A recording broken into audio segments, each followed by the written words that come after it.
छत्रपती संभाजीनगर जिल्ह्यातील पैठण तालुक्यातील धापती तांडा परिसरातील कुलस्वामी कला केंद्रावर काल रात्री जे आहे ते जोरदार राडा झाला। दोन गटातून वाद झाल्यामुळे हा राडा झाल्याची माहिती आहे आणि आपण बघतोय एका जमावाने जे आहे ते अशा पद्धतीनं या कला केंद्रावर मोठी तोडफोड केली। ह्या खुर्च्यांची अवस्था आपण या ठिकाणी बघतोय। एवढंच नाही तर अनेक जे आहे ते या ठिकाणी खोल्यांच्या सुद्धा काचा फोडल्यात, काही रूममध्ये सुद्धा तोडफोड केली आणि हे सगळं कुलस्वामिनी कला केंद्रातील चित्र आपण पाहतोय। आणि अशा पद्धतीने जे आहे ते गेल्या 2 वर्षापासून या ठिकाणी कुलस्वामिनी कला केंद्र आहे। मात्र या कला केंद्रामुळे जे आहे ते या ठिकाणी गुन्हेगारीत वाढ झाली अशी जे आहे ते स्थानिक गावकऱ्यांची मागणी आहे। आणि काल रात्री सुद्धा एका क्षुल्लक कारणावरून या ठिकाणी वाद झालाय आणि अशा पद्धतीने एका जमावानं मोठी तोडफोड कला केंद्राची केल्याचं चित्र आपल्याला पाहायला मिळतं। आणि याच विषयावर जे आहे ते आपण गावकऱ्यांशी सुद्धा संवाद साधला आणि आपल्यासोबत या कला केंद्राचे मालक सुद्धा आहेत। काय सांगाल, काय नाव आहे ज्या पद्धतीने या ठिकाणी तोडफोड झाली, नेमकं रात्री काय झालंय? रात्री पाचोडचे 4-5 तरुण आले। त्यांनी काहीतरी गावामध्ये त्यांची मोटरसायकल वगैरे फोडली आणि त्या मुलाला मारण्यासाठी तो मुलगा स्वतःचा बचाव करण्यासाठी कला केंद्रामध्ये घुसला आणि कला केंद्रामध्ये घुसल्यानंतर आम्ही आमच्या मॅनेजरनं वगैरे त्यांना बाहेर काढलं। बाहेर काढल्यानंतर त्यांनी गेटच्या बाहेर रोडवर भांडणं केली आणि त्याच टायमाला एक राजापूरचं आणि एक देगावचं आणि एक थापटीचं असे 3 मुलं चालली होती। त्यांनी त्यांचा व्हिडिओ काढायचा प्रयत्न केला। ते व्हिडिओ काढण्याच्या प्रयत्नामुळे त्यांना वाटलं आमचा व्हिडिओ व्हायरल होईल, त्या हिशोबानं त्यांनी त्यांना मारहाण केली। त्या मुलांनी जाऊन गावात सांगितलं की आम्हाला कला केंद्रवाल्यांनी मारलंय, म्हणून त्या जमावानं येऊन आमच्या कला केंद्राची तोडफोड केली आणि आमचं नुकसान केलं। बाकीच्या वैयक्तिक कुणाला वगैरे लेडीजला किंवा ह्यांना कलाकारांना ह्यांना कुणालाही कुणी गावकऱ्यांनी त्रास वगैरे दिलेला नाही आहे, पण आमचं आतोनात नुकसान झालं आहे। पण गावकऱ्याचं असं म्हणणं आहे की या कला केंद्रामुळे गुन्हेगारी वाढली, महिला असतील मुली असतील यांना त्रास होतोय।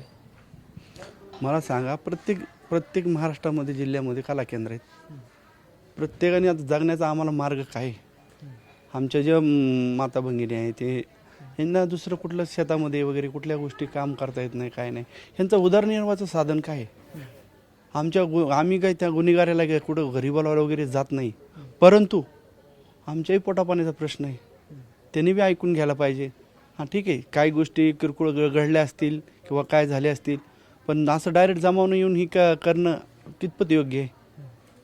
बरं, ही मुली अख्ख्या महाराष्ट्रामधून प्रत्येक जिल्ह्यातून एक मुली इथे येतात ते पोटापाण्यासाठी। त्यांच्या मागे त्यांचे कुटुंब आहेत, शिक्षणाचा प्रश्न आहे त्यांच्या मुलाबाळांचा। आज तरुणपणात नसल्यानंतर म्हातारपणी पण आम्ही त्यांच्यासाठी आम्ही हे उदरनिर्वाहाचं साधन तयार केलेलं आहे। मग मायबाप सरकार आम्हाला प्रत्येक ह्या कलाकाराला अनुदान का देतं की संस्कृती टिकली पाहिजे, पण त्याचा विपरीत एवढा व्हायला लागला की काही कला केंद्रामध्ये काही गोष्टी घडल्या की डायरेक्ट कुठं जरी बाहेर रोडवर काही घडलं तरी कला केंद्रावर यायला लागले। तर माझी विनंती आहे गावकऱ्यांना आहे, प्रशासनाला आहे किंवा माननीय मुख्यमंत्र्याला आहे, आमचा पण थोडासा कोणीतरी विचार करा। प्रत्येक वेळेस येऊन आम्हाला मारहाण करणे, कला केंद्र तोडफोड करणे हे कितपत योग्य आहे? ज्याच्या त्याचा तो प्रतिष्ठेचा प्रश्न करायला लागलेत, गाववाले असतील किंवा गाववाल्यांनी काही झालं कला केंद्रावर लगेच कलेक्टर ऑफिसला अर्ज करणे। आम्ही जगायचं कसं? आमचं बी जगणं मान्य करा ना कुठेतरी। प्रत्येक वेळेस आमच्यामुळेच होतं। दारूचे धंदे चालू नाहीत का? अख्खे महाराष्ट्रभर दारू धंदे चालू आहेत, मग ते बंद होत नाहीत का? मग आमच्या मुली आज साडीमध्ये परिधान करून आम्ही आमची कला सादर करतो, ह्यात गैर काय आहे? एवढे मोठे मुंबईला TV डॅन्सर पर स्टेज शो करतात, त्यांना बंदी नाही आहे। ही महाराष्ट्राची लोककला आहे, ही जपण्याचा आम्ही प्रयत्न करतोय। ह्याच्यावर तुम्ही गुन्हेगाराची शिक्का लावताय, ह्या गोष्टी कुठपर्यंत चालणार आहेत? पण आम्ही करायचं काय? ह्या मुलींना न्यायचं कुठं? 100 जणांचा कुटुंबाचा परिवार आहे, तुम्ही स्वतः पाहताय। त्यांची मुलं आहेत, त्यांचे लहान मुलं आहेत, त्यांनी कुठे शिक्षण घ्यायचं? बरं, बाहेर समाज स्वीकारेल का त्यांना?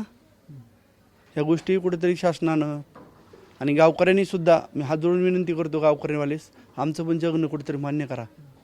पण ज्यांनी या पद्धतीनं राडा घातला, तुमचं नुकसान केलं, तोडफोड केली, त्यांच्यावर कारवाई झाली पाहिजे का?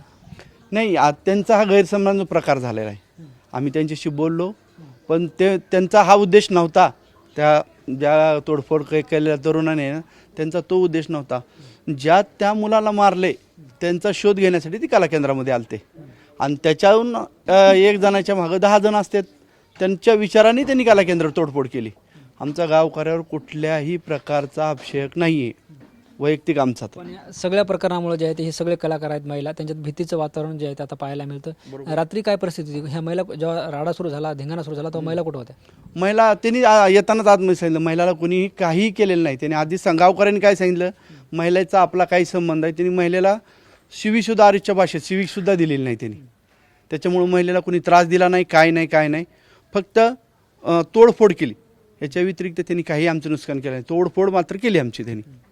काय नव्हतं? मी दादाराव मुसळे. निश्चित आपण बघतोय काल जे आहे ते कुलस्वामिनी कला केंद्रावर मोठा राडा झाला होता आणि या ठिकाणी जे आहे ते ही सगळी परिस्थिती सुद्धा आपण पाहतोय. आणि ज्या पद्धतीनं गावकऱ्याचं म्हणणं आहे की या कला केंद्रामुळं या आसपास जे आहे ते गुन्हेगारी वाढते, त्यामुळे हे कला केंद्र बंद झालं पाहिजे.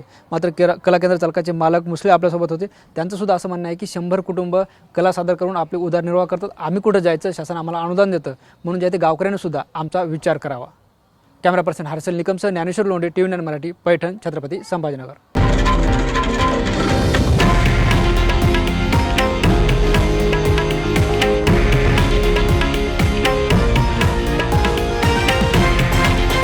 हे आहे देशातील नंबर 1 न्यूज नेटवर्क आणि आपण पाहत आहात TV9 मराठी, एकमेव.